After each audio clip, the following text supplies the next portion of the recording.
Number three, now energy is one of infrastructures. Infrastructure is not just roads. Infrastructure is many things. Energy is a very important infrastructure. And you look at the development of a country on the basis of how much electricity is being consumed per capita. And ours is very low in this country, indeed. And what are the other sources that we have? There's geothermal, there is hydro, there is solar, there is wind, and that is all. And all of them have got limitations. Solar is coming up, but it's not yet reached where it should reach. And there are times when you don't have enough solar. You need to invest in storage. The wind is periodical, but then thermal is actually polluting and causing the emission of carbons into the environment, which is contributing to global warming. So we have, the only option is nuclear. And right now, for example, our total generation capacity is just about 3,400 megawatts. That is peanuts. When I was a student studying in Germany's city of Magdeburg, which was a heavy industry city, the consumption of power in the city of Magdeburg was higher than the whole of East African countries together, Kenya, Uganda, Tanzania.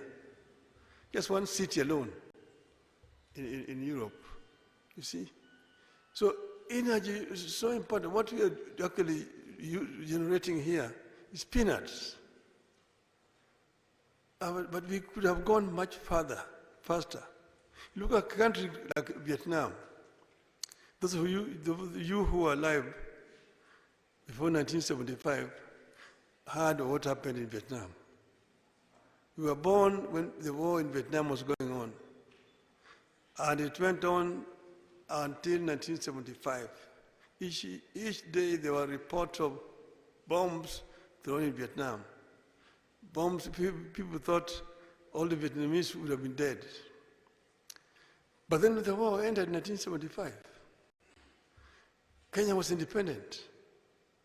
Vietnam went straight into reconstructing their country and developing their country. Today, Vietnam has overtaken Kenya. The population of Vietnam now is nearly 90 million people. But they generate 70,000 megawatts of power in Vietnam, as we are 3,400. And look at Korea, the same thing. Korea and Kenya are mentioned to the government officers last week. And Ghana were at par in terms of development, industrialization, literacy levels, per capita income, levels of poverty, and so on. But now, 62 years down the road, Vietnam's economy, Korea's economy is more than 40% bigger than that of Kenya. Korea has moved from a third world to a first world. So we are behind. We need to leapfrog. We need to move faster. So it's not just a question of a nuclear plant here. And they've been telling me, they think about 1,000 megawatts, 2,000 megawatts. I'm saying let's just start with 5,000 megawatts.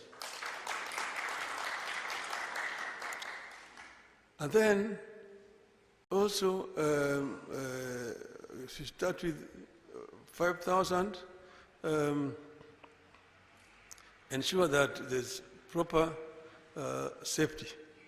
But I've also said they're talking of starting in 1934. There's no reason why we should start in 1934. If we have made a decision now, we begin to order straight away because it takes time to manufacture. And this manufacturing will be going on, it will take 2 years, maximum 3 years. It will be ready. I've visited a plant in China, in Korea, where they are manufacturing nuclear plants.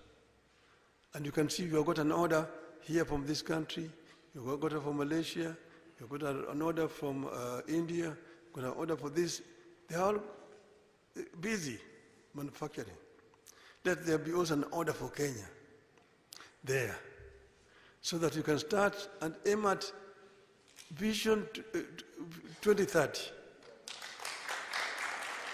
Vision 2030, let us have a plant working.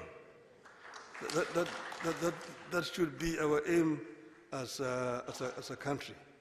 And I think it can be done.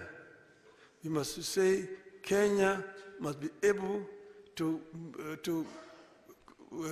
chase its peers and reach there. Don't continue to compare Kenya with the worst. That, oh, we are an island of prosperity in a sea of turmoil. Don't compare yourself with the worst. Compare Kenyans with the best, because they are capable of attaining the best. They say in the land of the blind, one-eyed man is a king. So that's why Kenya says a king, because all the others are blind. No, don't compare us with failed states. Compare us with the best. You are capable of obtaining the best. Thank you very much, ladies and gentlemen.